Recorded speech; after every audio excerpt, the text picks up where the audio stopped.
Dear student, তো আজ আমি আলোচনা করিম চ্যাপ্টার 12 ক্লাস 10 গণিতর চ্যাপ্টার 12। তো ইয়াত আছে কি বৃত্ত সম্বন্ধীয় কালি এরিয়াস রিলেটেড টু সার্কেলস। তো এইটো আমি আলোচনা করিম। তো ইয়ার অনুশীলনী 12.1 আজি আমি সমাধান করিম। তো যদি তোমালোকে ভিডিও চোৱা বহুতে মানে ভিডিও চোৱা ভালে লাগে, কিন্তু তোমালোকে এটা লাইক নকৰা বা চ্যানেলটো সাবস্ক্ৰাইব নকৰা। যদি তোমালোকে চাই থাকা, যদি ভাল লাগে তেনেহ'লে সাবস্ক্ৰাইবটো কৰি দিবা। তো এতিয়া আমি 1 নম্বৰটো সমাধান কৰিম। তো 1 নম্বৰত কি দি আছে চোৱা, ইয়াত দি আছে পাইৰ মানটো কেনেকৈ ধৰিম এইটো দি দিছে ইয়াত। তো এইটো থাকক। তো কোশ্চিনত কি কৈছে, দুটা বৃত্তৰ ব্যাসাৰ্ধ যথাক্ৰমে 19 সেন্টিমিটাৰ আৰু 9 সেন্টিমিটাৰ। এটা বৃত্তৰ ব্যাসাৰ্ধ নিৰ্ণয় কৰা যাৰ পৰিধি বৃত্ত দুটাৰ পৰিধিৰ সমষ্টিৰ সমান। মানে আমাক দুটা বৃত্ত দিয়া আছে, দুটা বৃত্তৰ মানে ব্যাসাৰ্ধ দিয়া আছে, কিন্তু নতুন আৰু এটা বৃত্ত দিছে, সেই বৃত্তটোৰ ব্যাসাৰ্ধ নিৰ্ণয় কৰিব লাগে আৰু সেই বৃত্তটোৰ পৰিধি এই বৃত্ত দুটাৰ পৰিধিৰ যোগফলৰ সমান। ঠিক আছে। তো আমি কোশ্চিনটো নিলিখো, তো কোশ্চিনটো তোমালোকে লিখি ল'বা, মই কেৱল সমাধানটো কৰি দিম। ঠিক আছে। তো 1 নম্বৰ 12.1 অনুশীলনী 12.1। তো ইয়াত আমাক কি কৈছে, প্ৰথমে আমি ধৰি ল'ম। ধৰা মানে কি, প্ৰথমে আমাক দিয়া আছে কি R1 আৰু R2 মান আমাক দিয়া আছে, আমি এইটো আগতে মানে লিখিলাম, তাৰপিছতে এইটো কৰিম। ঠিক আছে। তো ইয়াত আমাক কি দিয়া আছে,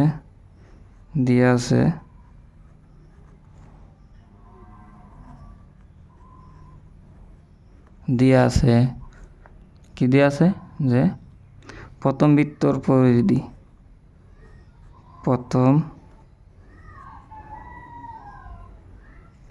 প্রথম বৃত্তর ব্যাসার্ধ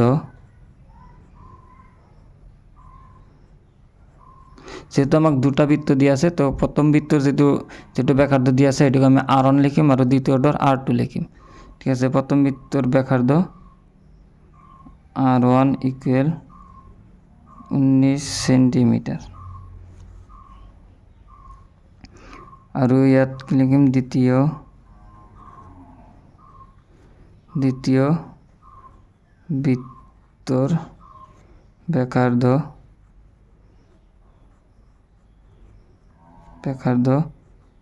R2 ইকুয়াল কিমান দিয়া আছে আমাক 9 সেন্টিমিটাৰ। আৰু লেট ইয়াত ধৰিলাম কি ধৰা হ'ল, বা লেট কি নতুন বৃত্তৰ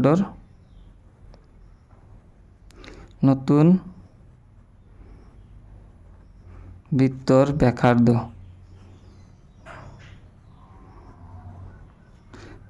ইকুয়াল এটা আমি দিম ক্যাপিটাল আৰ। ঠিক আছে। তো আমাক এইটোৰ মান নিৰ্ণয় কৰিব দিছে আৰু এই দুটা দিয়া আছে। তো এতিয়া আমি কি লিখিম, প্রশ্ন মতে বা অ্যাকর্ডিং টু কোশ্চেন কিউ, মানে অ্যাকর্ডিং টু কোশ্চেন।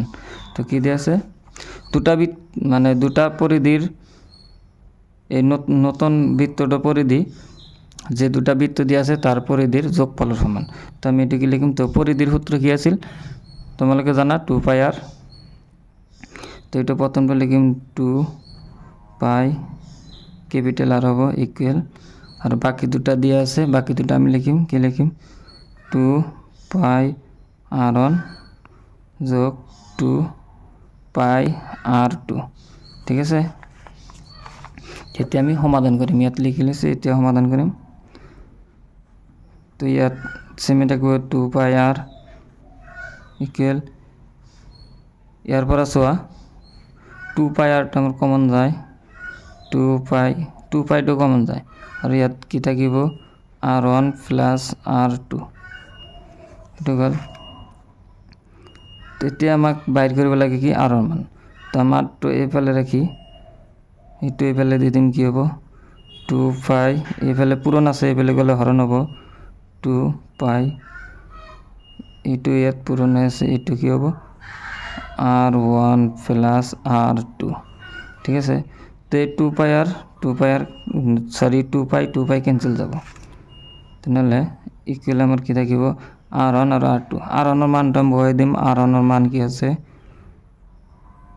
19 যোগ আর R2 মান কি মান আছে 9 তো এই দুটো আমি যোগ করলে কি মান হবে 28 এটা হল R1 মান 28 তো এককটা আমার কি দেওয়া আছে সেন্টিমিটার তো 28 সেন্টিমিটার তো এ থেকে আমি লিখি এ থেকে নতুন বৃত্তটার ব্যাসার্ধ বা নির্ণীয় বৃত্তটার ব্যাসার্ধ ঠিক আছে লিখলে হল আমি লিখিম নির্ণীয়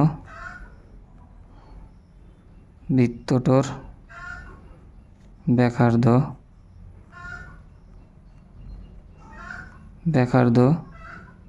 ইকুয়াল 28 সেন্টিমিটার ঠিক আছে তো ভিডিওটা যদি ভালো লাগে এটা লাইক করে দিবা চ্যানেলত নতুন হলে সাবস্ক্রাইব করে দিবা এতে আমি 2 নম্বরটা সমাধান করিম ইয়াত 2 নম্বরটা কি দিয়া আছে দুটা বৃত্তর ব্যাসার্ধ যথাক্রমে 8 সেন্টিমিটার আর 6 সেন্টিমিটার এটা বৃত্তর ব্যাসার্ধ নির্ণয় করা যার কালি বৃত্ত দুটার কালির সমষ্টির সমান তো 1 নম্বর আর 2 নম্বরটা একই মানে কিন্তু তার দিয়া আছিল কি আমার পরিধির মানে পরিধি দিয়া আছিল আর ইয়াত দিয়া আছে কালি তো এইটা পার্থক্য কিন্তু অঙ্গ দুটা একই ধরনের হব তো মই এতে 2 নম্বরটা সমাধান করি তো এতে আমি 2 নম্বরটা সমাধান করিম 2 নম্বরত আমাক কি দিয়া আছে হে একে আগৰ নিচিনা মই লিখিলাম কি লিখিম সলিউশনটা কি হবো তো দিয়া আছে কি প্রথম বৃত্তটার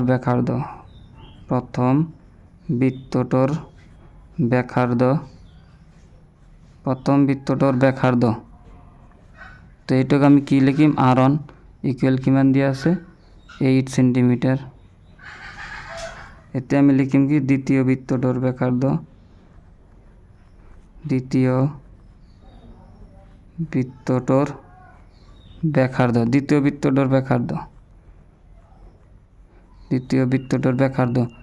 তো দ্বিতীয় বৃত্ত এইটাকে আমি কি লিখিম R2 ইকুয়াল কিমান দিয়া আছে আমার 6 সেন্টিমিটার ঠিক আছে তো আমার এতে আমি লিখিম কি লেট ধরা হল নতুন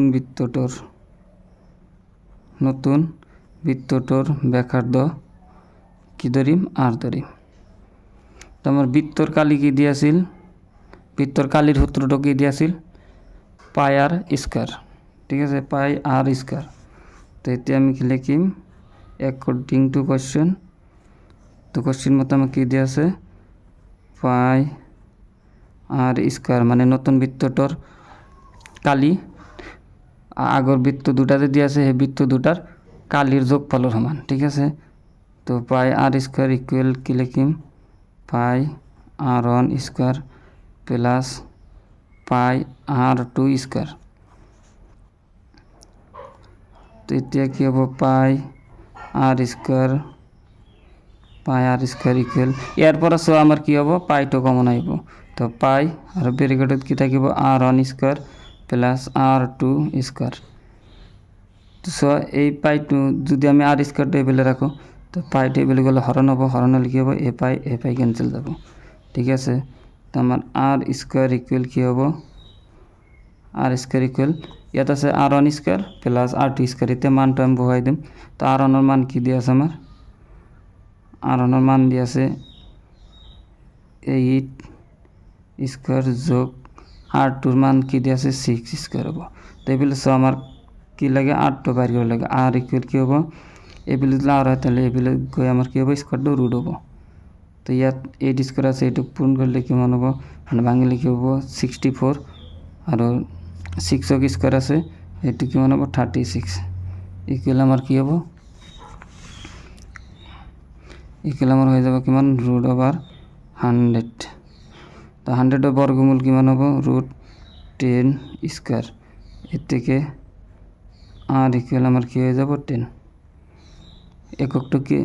এককটা কি দিয়ে আছে সেন্টিমিটার তো ইয়াতে হবে সেন্টিমিটার তো এ থেকে আমি ইয়াত লিখিলাম কি নতুন বৃত্তটা বা নির্ণয় বৃত্তটার ব্যাসার্ধ যেহেতু আমি ইয়াত নতুন বৃত্ত লিখিছি তো ইয়াত নতুনই লিখিম নতুন বৃত্তটার